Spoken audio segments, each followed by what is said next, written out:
തക്കട് നല്ല ചുമയാണല്ലോ. കാണിച്ചിട്ടൊന്നും മാറുന്നില്ല. നാളെ വേറെ ഡോക്ടറാണ്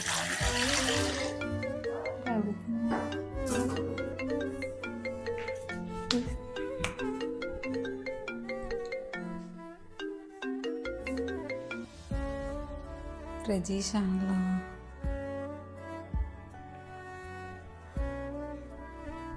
എടുക്കണ്ട. തക്കടുവിൻ്റെ കാര്യം എല്ലാം എടുത്ത് കട്ടിലേലിടും. ഇതെല്ലാം പൊട്ടിച്ചിത് ഇന്നലെ വാങ്ങിച്ചല്ലേ ദൈവമേ.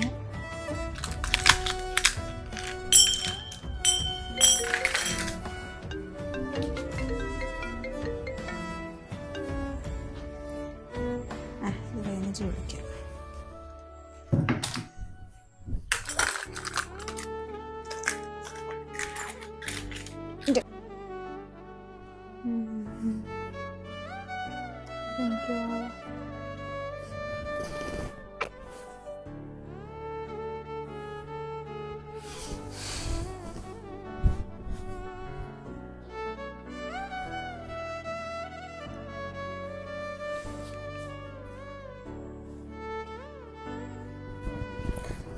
ഹലോ.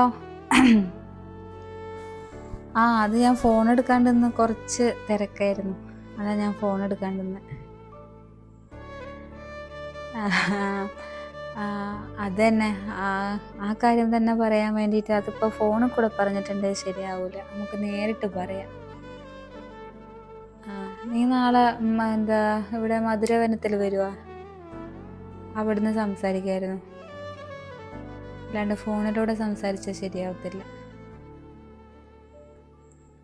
ഓക്കെ, എന്നൊരു വൈകുന്നേരം ആകുമ്പോൾ വന്നോ. ശരി, ഓക്കെ, നാളെ കാണാം.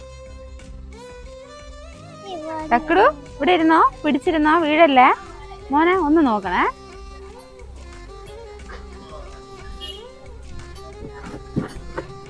ഇങ്ങോട്ട് വരാൻ പറഞ്ഞേ? അല്ല, നീ അങ്ങനെയെല്ലാം പറഞ്ഞപ്പോൾ മുതൽ എനിക്ക് വല്ലാത്തൊരു സങ്കടമായിരുന്നു. ഞാൻ കാരണം നിന്റെ ജീവിതം തകർന്നല്ലോ എന്നല്ല. അപ്പോൾ എൻ്റെ ഭർത്താവ് മരിച്ച പിന്നെ ഞാൻ ഒരിക്കലും ആലോചിച്ചിട്ടില്ല വേറൊരു കല്യാണത്തെ പറ്റിയിട്ട്. ഞാനും എൻ്റെ മോനെ നല്ലോണം വളർത്തണം എന്നുള്ള ഒരൊറ്റ ചിന്തയേ ഉണ്ടായിരുന്നുള്ളൂ. പക്ഷേ ഞാൻ കാരണം നിനക്കിങ്ങനെയെല്ലാം വന്നല്ലോ എന്ന് വിചാരിക്കുമ്പോൾ അതൊരു വല്ലാത്ത വിഷമം തന്നെ. ഞാൻ ഒരുപാട് ആലോചിച്ചെടുത്തൊരു തീരുമാനമാണ്. ഇനി നമുക്ക് രണ്ടാൾക്കും മുന്നോട്ട് ജീവിക്കാം. എന്തായാലും നീ ഇപ്പോൾ എടുത്ത തീരുമാനം എന്തായാലും നല്ല തീരുമാനം. കാരണം എനിക്കിപ്പോൾ ചെറിയ പ്രായമാണല്ലോ.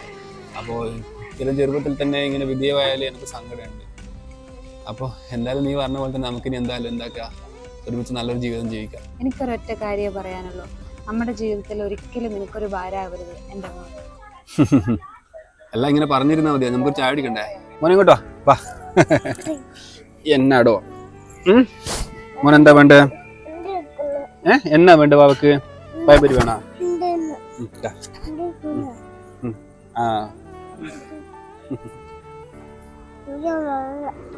അത് വേണോ? അത് തരാട്ടോ. ഇത് തിന്ന് വാവാ. അത് തരാ.